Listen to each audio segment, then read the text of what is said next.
This is the pressure meter, an invisible but very influential meter that you'll never see in Smash, but is a visualization of the pressure you put onto your opponent and yourself.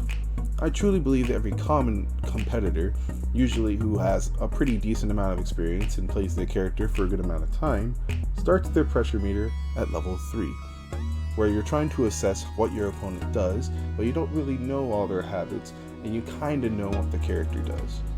It goes up to level 5 when you hate the matchup, or you just know what the character does but it's a bad matchup, so you're not very prepared.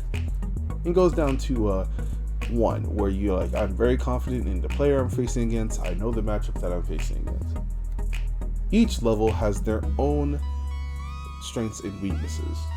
Level 1, you have no pressure on you from yourself or the opponent.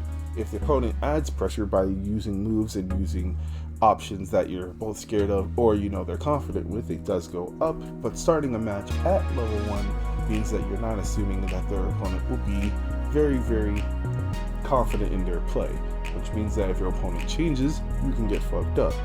While on pressure meter 5, sure, it's good to be on alert and you're trying to make sure your opponent isn't too sneaky or changing too much, but you may overthink your options. You may try to hesitate too much. What if they punish this? What if they punish that? And you end up not throwing as much or doing anything.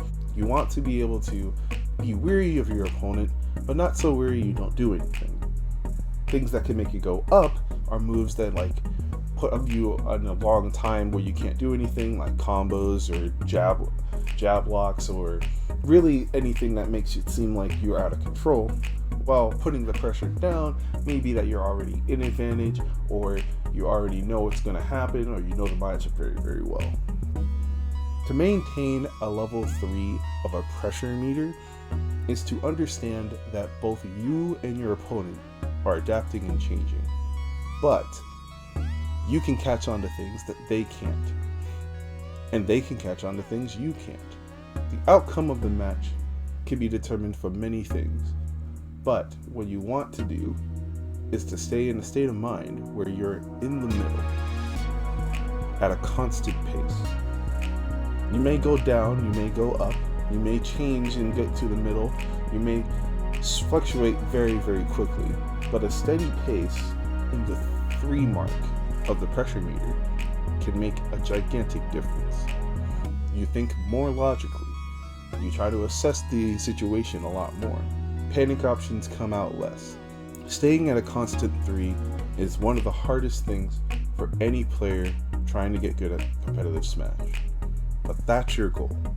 Stay at a constant 3.